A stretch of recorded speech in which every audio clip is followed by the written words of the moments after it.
Welcome back, everyone. Oz here, and today I've got some r/AmITheDevil for you all. As per usual, I'll be reading the posts, giving you my own opinion, and I hope you do the same down in the comments below. And without further ado, let's jump right into it. Wait. Before we start, does this interest you? This distinguished gentleman is now live on Makeshift.com for a grand total of $30. Link in the description below. Make sure you snag one before the time expires because it's not coming back. By the possums, by the possums, by the possums, by the possums, by the possums, by the possums, by the possums, by the possums. Now to your regularly scheduled program. Cross-posted from r/AmITheAsshole. Am I the asshole for telling my depressed son to get over himself? I, 38 male, was a mess before meeting my wife, 37 female. A really big mess. I was an alcoholic, had poor hygiene, was hopping from job to job, etc. But she saw something in me that nobody else did. Not even me. I loved her. I loved her so much. We were only 1 year into our relationship before getting married. I didn't listen to people saying it was too soon. I was so in love. She turned my life upside down. I was a better man, all thanks to her. I was 23 when she gave birth to my son. That was the happiest day of my life. Everything was going great. As he got older, he resembled his mother so much. His wavy black hair, his face shape, eyes, lips, everything he had, he got from his mother. He was the male version of my wife. We didn't have a strong bond, but we talked sometimes. He was definitely a lot closer to his mother, but I was okay with that. My life was perfect. But then everything came crashing down in one phone call. I was told my wife and son were in a car accident. I rushed to the hospital, but unfortunately, by then, my beautiful wife had passed. My son was still alive, unconscious on a hospital bed, but in that moment, all I could think of was how my soulmate, my love, my everything, was gone. However, my son made a full recovery. It hurt my heart every time I looked at him. I began to hate him and avoid him like the plague. The thought of him making it but not my wife made me furious. I would never hurt him, but if it came down to him or her, it's obvious who I'd choose. I started drinking again. My mental health was very poor and I'd get into arguments with my son often. My life was the definition of hell.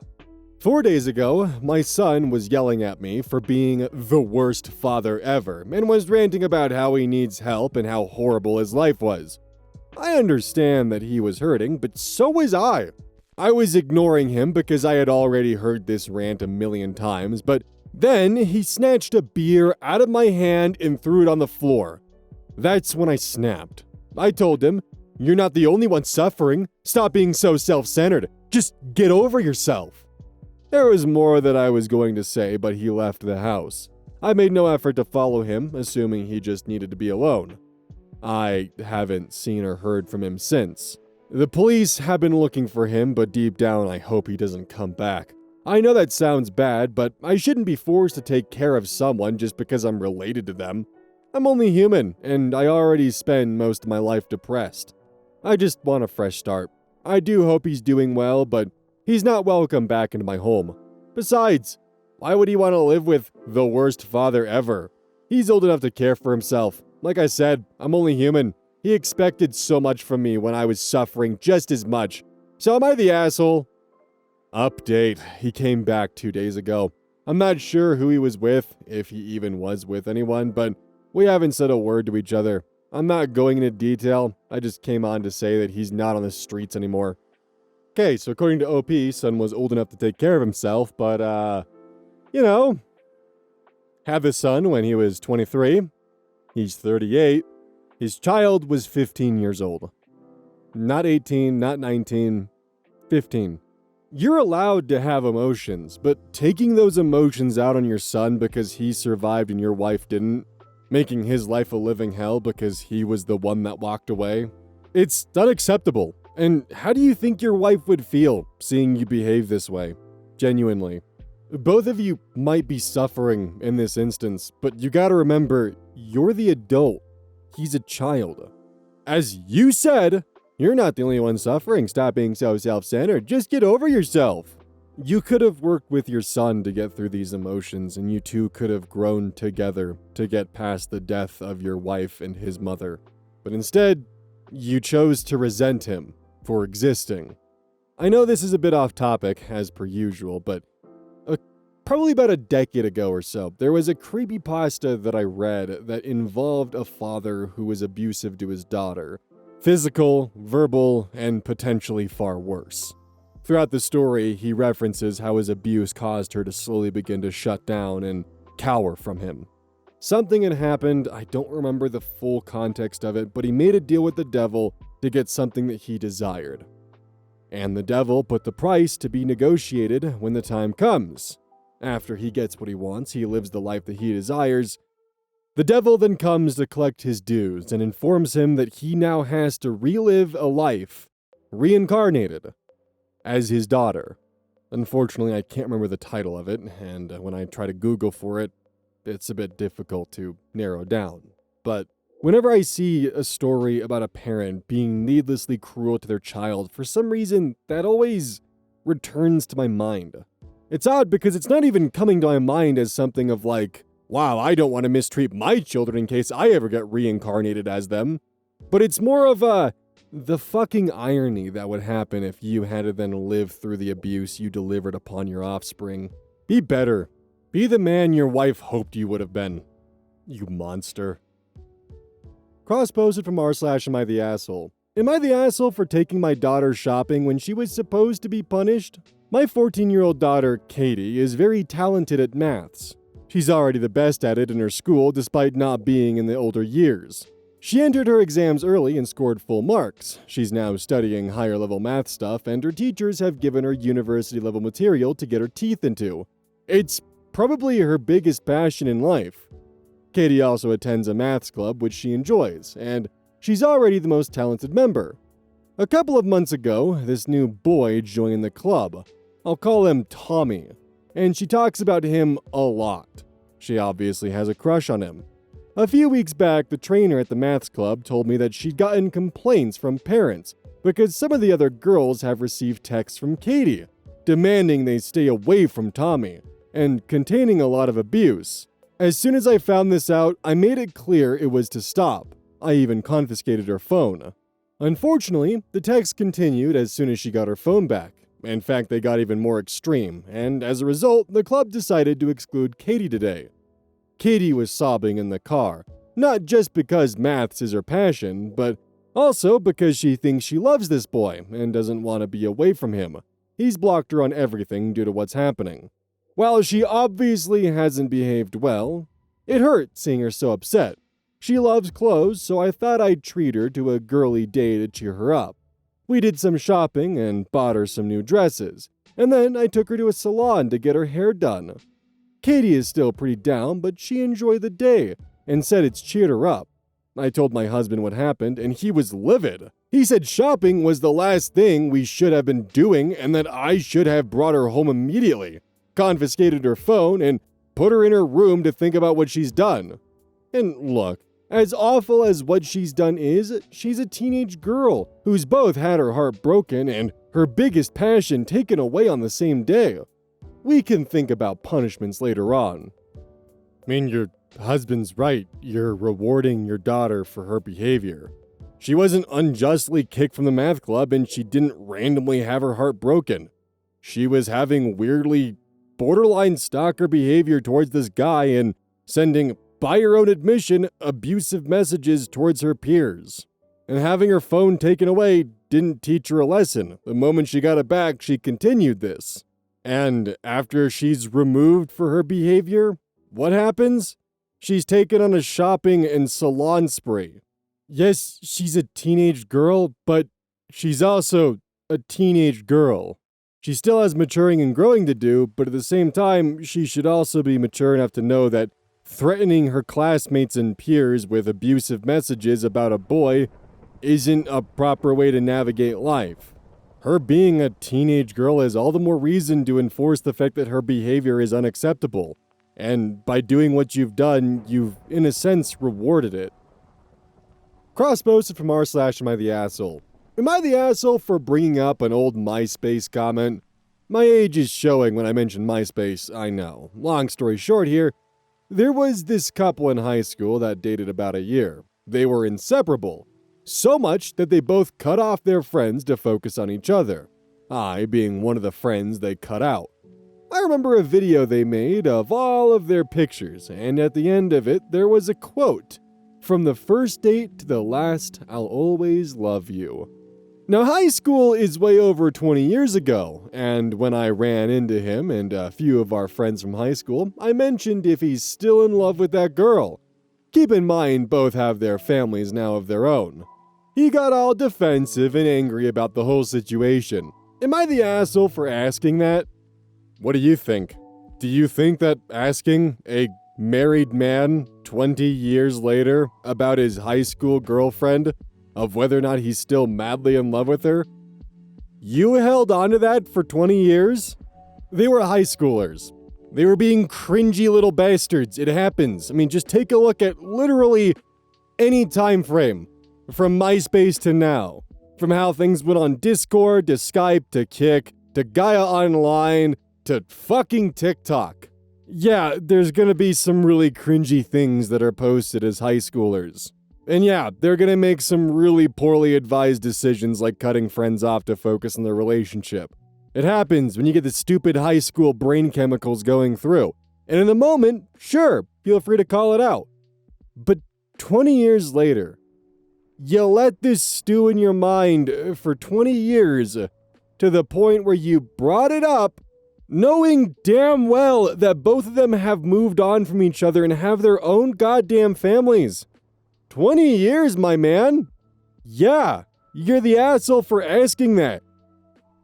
Cross-posted from r/relationship advice. How do I, 34 male, tell my brother, 26 male, I can't attend his wedding? My brother and I do not have the best relationship, to put it lightly. I love him, but he betrayed me in ways that are unforgivable. 2 years ago, I found myself just very stressed from work. I got this new position in a deputy chief of my agency, and it was stressful. The chief and I didn't see eye to eye on things, but eventually, her and I started bonding. And had an affair. She's a great person, and we were both going through a tough period and handled the stress in unhealthy ways. But we came out of this as friends. We don't talk as much as we used to because her husband gets uncomfortable, understandably so, even though we tried to explain to him we learned from our mistake. Unfortunately, my brother found out and he told my now ex-wife. My wife didn't even try reconciling, but my former boss's husband and her were able to reconcile. That was my wife's right, but I miss her every day. I couldn't believe my brother would do that. Now, look, I'm appalled by my affair. It's not how I was raised. Instead of my brother going, hey man, what's going on? You're cheating on your wife and that's not like you. Can we talk about what's going on? No! He freaking blew up my marriage and it's unforgivable. I wanted to grow old with her, have 2 to 3 kids. When we die, be buried together. Instead of getting me the help I needed at the time, he ruined my relationship.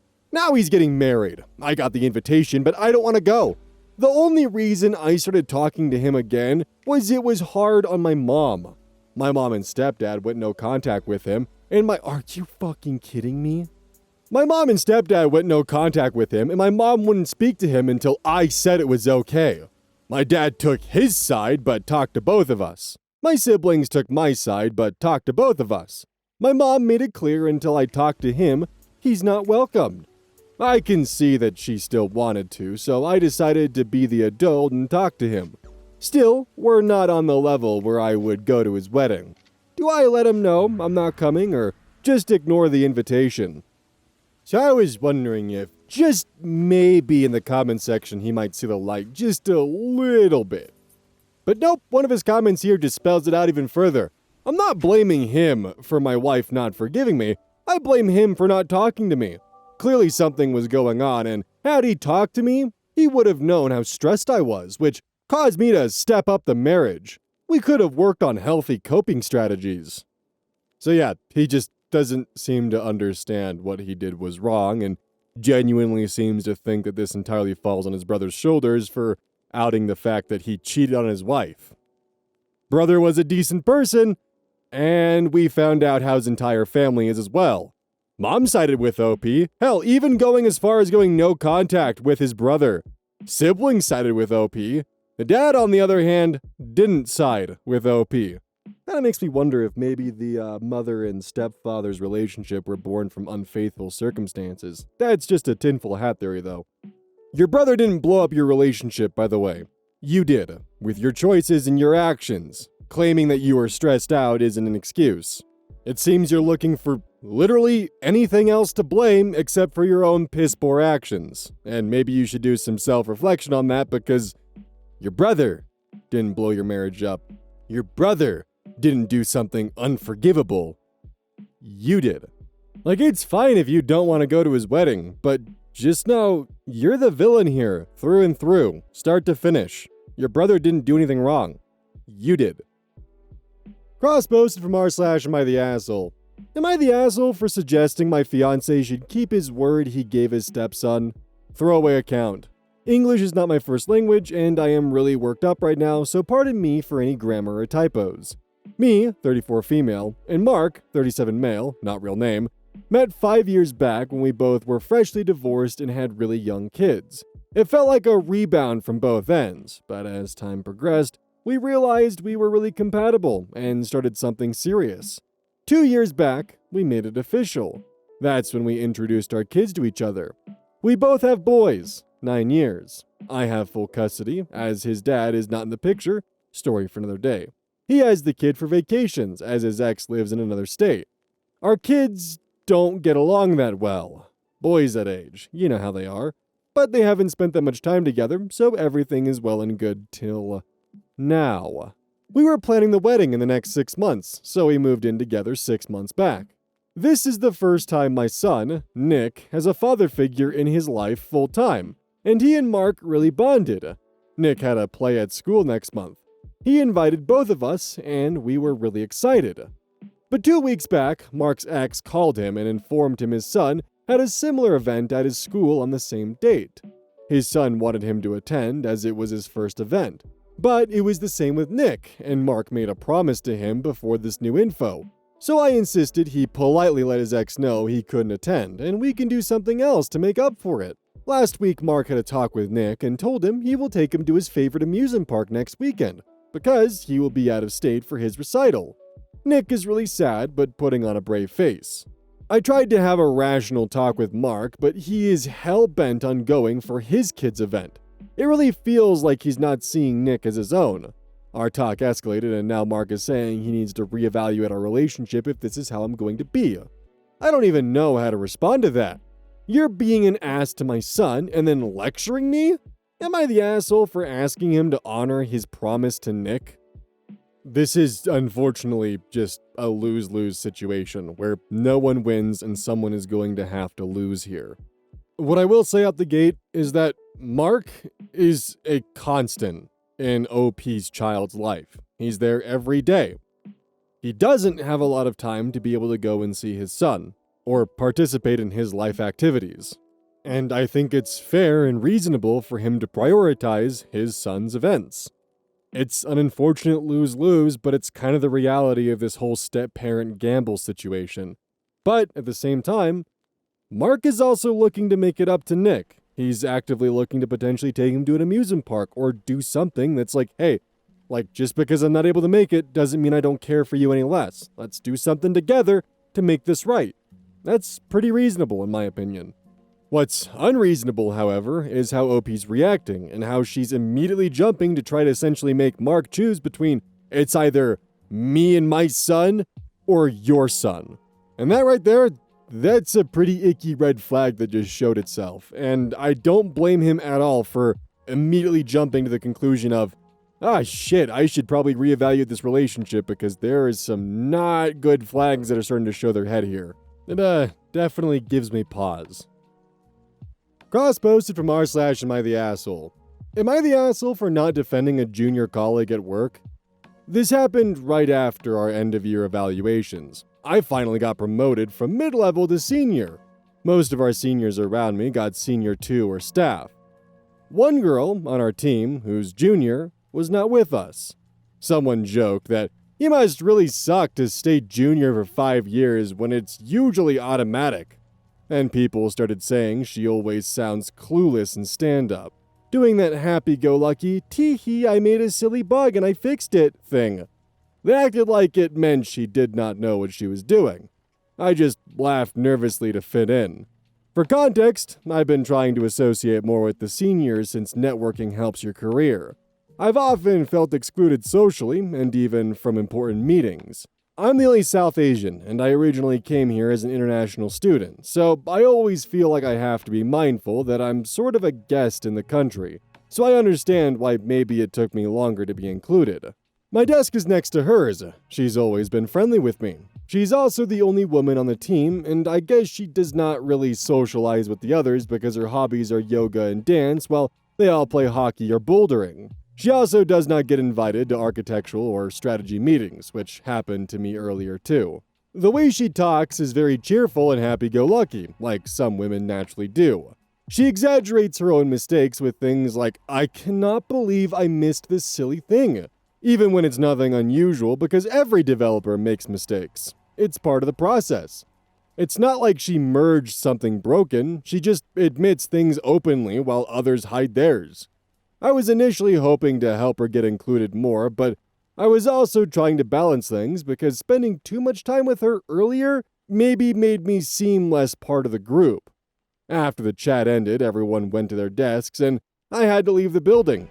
I turned the opposite direction and saw her hiding behind the wall, listening. We made eye contact. I did not say anything. Later, she told me privately that she was disappointed I did not speak up.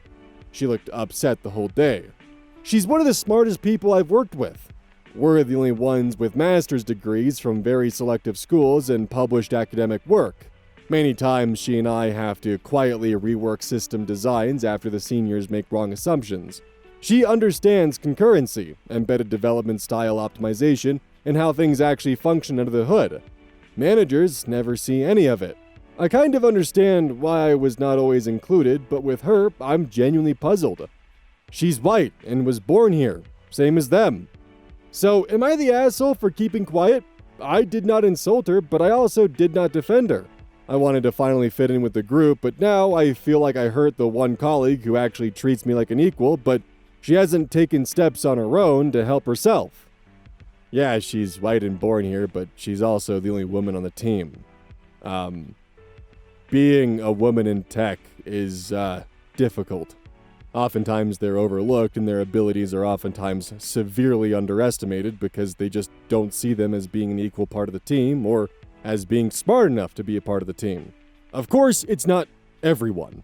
But you'd be lying to me, or either just extremely oblivious to your surroundings, if you told me you've never seen a woman in the STEM field be disrespected, or potentially just outright looked over. The thing is, buddy, you could have stuck up for your colleague and actually done something kinda cool for her.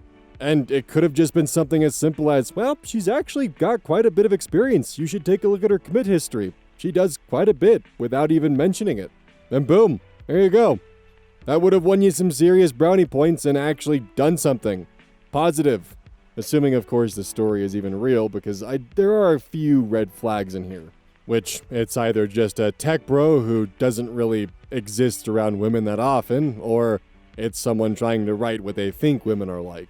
Like the way she talks is very cheerful and happy-go-lucky, like some women naturally do. As well as the comment about her being white and born here. And I don't know. It puts it in the category of either extremely clueless OP or some kind of weird fucked up rage bait experiment.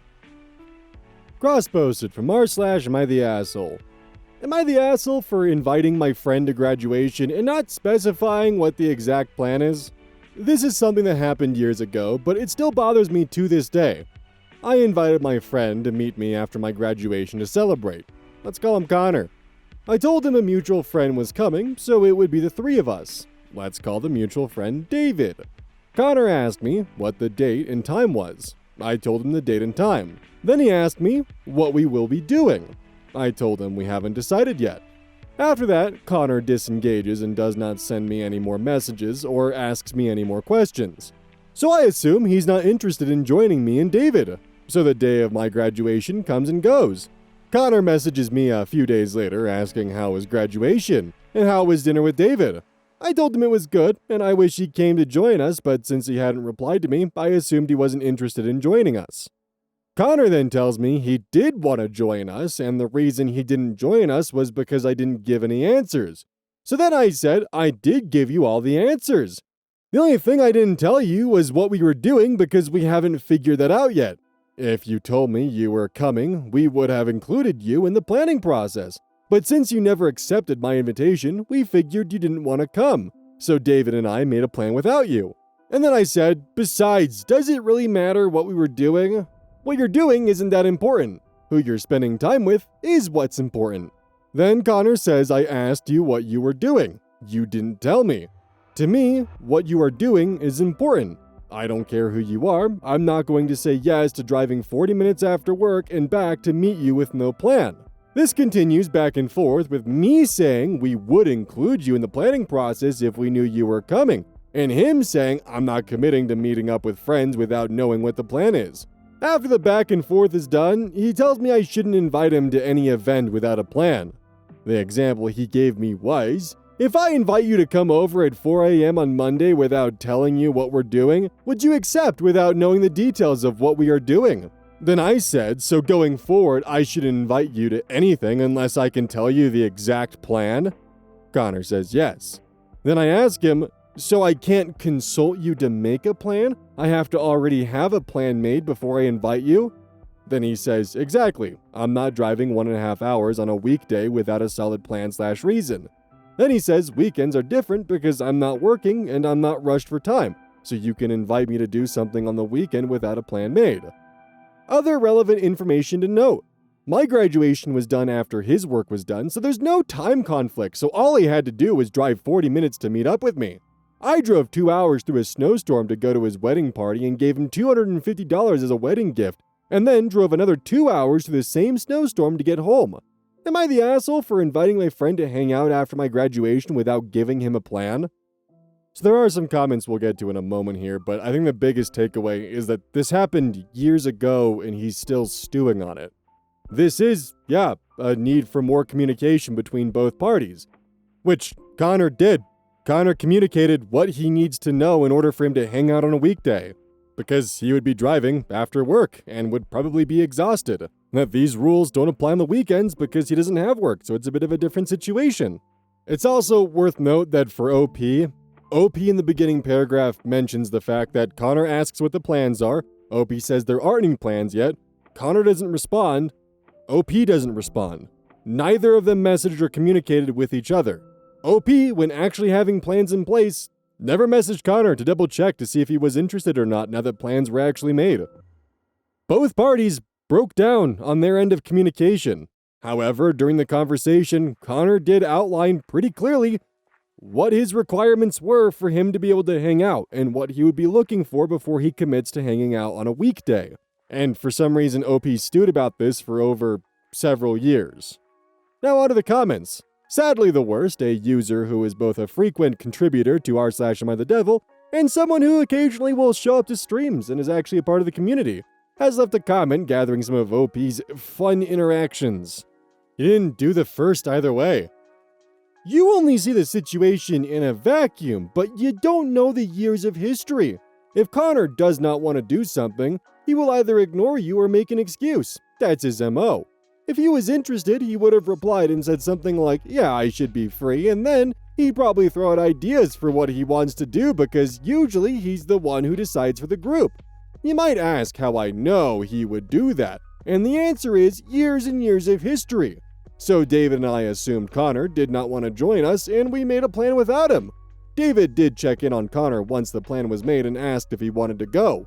While David didn't tell me the specifics of what was said between them, he told me Connor didn't seem interested in joining us, despite Connor telling you directly that he would have wanted to go. Another comment directed towards OP. I think what bugs me the most was that you never said you checked in with Connor to see if he was planning to come. Like, I was invited to a ballet with a group of ladies from my church months in advance with no set plan other than time and place. And you know what happened? The woman who issued the invite periodically checked in to make sure I was still planning to come. OP responds, I understand what you're saying, but you only see this situation in a vacuum. You don't see the years of history. I was friends with this person for 5 to 6 years. If he doesn't want to do something, he does not respond or make up an excuse. That's his MO. While I didn't personally check in with him again, David did, and David told me Connor was not interested in coming. Not to mention that we always have a history of checking for availability and interest first and then planning together, and usually he's the one who decides, and I have to accommodate and do what he wants.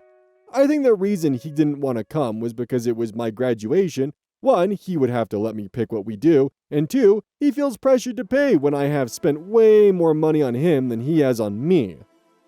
So, my biggest takeaway is David probably lied to you, because Connor literally told you he wanted to come but was given no further information on what was going on. So, I'm left with the impression David lied to you, told you Connor didn't want to go, and now you've pretty much locked onto the fact that Connor is 100% to blame for this situation years later, and you've been stewing over it for all this time. Sure, we might be viewing this inside the vacuum, but you've also given enough information to raise an eyebrow about the circumstances of these events. Because as I see it, the situation at hand is, you wanted to do something for your graduation, you reached out to Connor and David, you told Connor you wanted to do something but didn't have plans. Connor wanted plans because if he's gonna drive 40 minutes on a weekday, he's probably gonna want to know when he's gonna get home because again, it's a weekday and he's got to plan around work for tomorrow. He doesn't hear anything. Not from you, and potentially not even from David, except for the fact that dinner might be happening, but Connor was never formally invited, but then lets you know afterwards that he did want to come, but he didn't hear jack shit. So then, you two have a conversation, potentially a more aggressive conversation, where Connor then tries to outline exactly what circumstances he needs to be put into place so that way he can comfortably hang out with everyone. But OP doesn't seem to like that and is really just focused on the idea that Connor was 100% in the wrong, even after all these years. Sure, Connor probably could have asked again, hey, are there any current, updates to the plan for your graduation dinner? 100% so. But that road goes both ways. I don't know, that's just how I'm currently seeing it. I'd love some additional input in the comments to see what you guys think. But to me, this just comes across as an initial miscommunication, followed by attempted boundaries or attempted, parameters being put into place that were then promptly ignored.